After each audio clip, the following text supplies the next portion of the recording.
experiencebros.com or message us on the Experience Bros Facebook page, and we'll interact with you live on the show.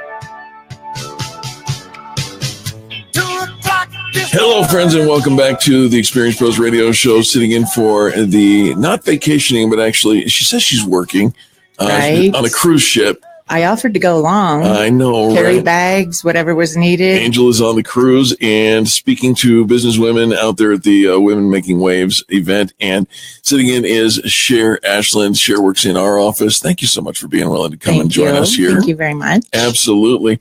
Hey, wouldn't you like to know who and where in your next job, what cities are the best or the worst when it comes to holiday parties? Well, yeah, but I've already sort of seen something that reflects me on both sides. Oh, you what? I saw some information in this interview that I think I can reflect both sides of a coin. All right. Well, let's get into it. We have a couple of new surveys from Office Team and Account Temps, and we have District President Bill Driscoll, who is here from Account Temps, to connect the dots and go over the surveys, which reveal which cities are the best and worst company holiday celebrations. Bill Driscoll, welcome to the Experience Pros radio show. Hey, thanks for having me. Very nice to have you on, Bill. I didn't know that we could do studies for which companies throw the best celebrations. That seems to be a big criteria. What were the terms by which we decided which cities were best and which ones were worst? Well, we surveyed more than 2,700 professionals working in offices in the U.S., and the survey was conducted in October 2017, asking about their experience at the holiday parties and a bunch of different criteria. And yeah, we got some interesting results. All right. So, first and foremost, Cher, you said that you see yourself on both sides of this. Yeah, I do, because he's talking about East Coasters and people from the East. Yeah. So I'm originally from the East Coast. Oh, so you're pulling the East Coast card. But I'll also pull another one. I also lived in LA for as long as I grew up on the East Coast. So New York, Los Angeles, how do these cities rank in fun for employee holiday parties? Well, New York and LA were right up there. New York and San Francisco were the two happiest workers during the holidays. And in terms of the most fun, we had New York number 1, Miami number 2, and Los Angeles number 3. Well, look at that. And what about, you got to ask, what about the least fun? Who's just not getting the whole holiday spirit thing? Well, to the New York and LA thing, I'll also say they were named most extravagant as well. So that's kind of interesting. Okay.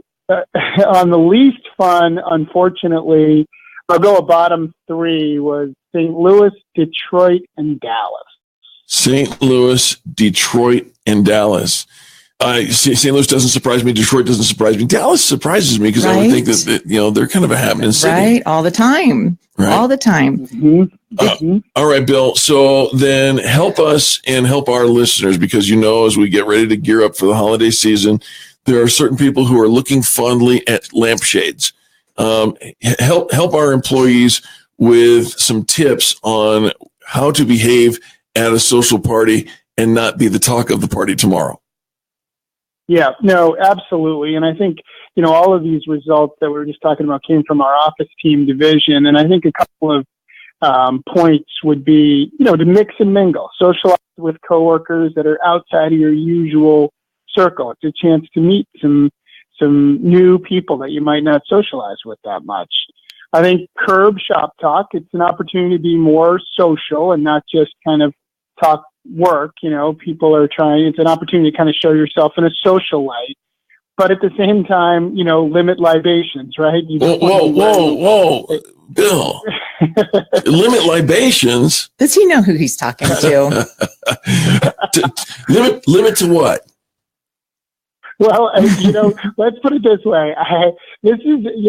My old boss had a saying, it looks like a party, it smells like a party, but it's really not a party.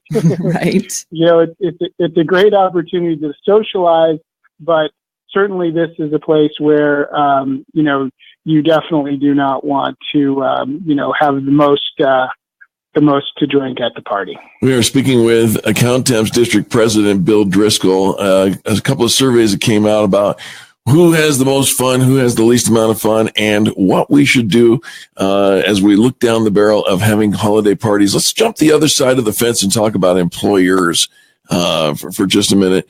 What are some tips for the employers as they get ready to throw these holiday corporate parties? Yeah, no, and again, I think, again, from our Accountemps division, here it's a good place not to just, as the boss, just go out and plan a holiday party.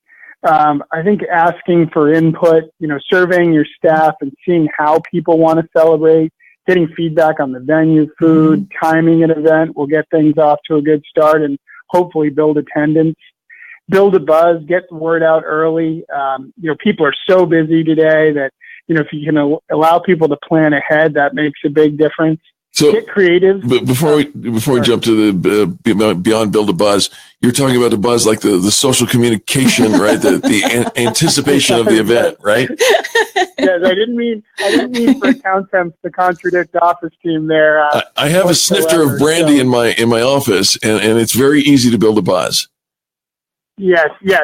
So, like I said, you want to limit libations, but you want to communicate really proactively around the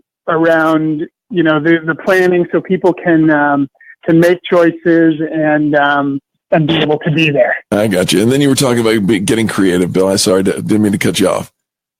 Yeah, no, getting creative. I mean, the days generally of huge holiday party budgets are kind of behind us, but it doesn't take a big budget. Again, to have a successful party, if you seek input and get creative, you can have a great time. I love it. Bill, where can our listeners find the study and maybe get the results and connect maybe with you at Accountemps as well?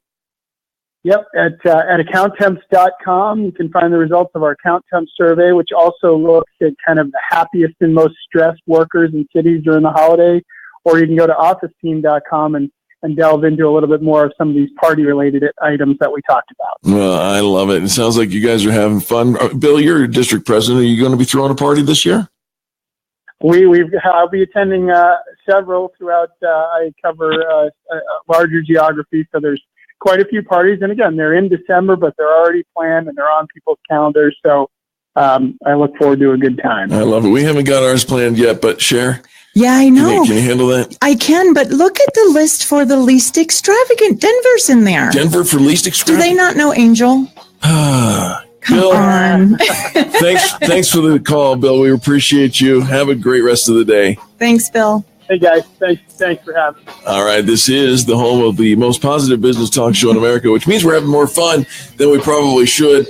But you know something? Cher's hanging out with us. That's what today is all about. We'll be back right after these messages. You're listening to the Experience Pros Radio Show, America's home for positive business talk.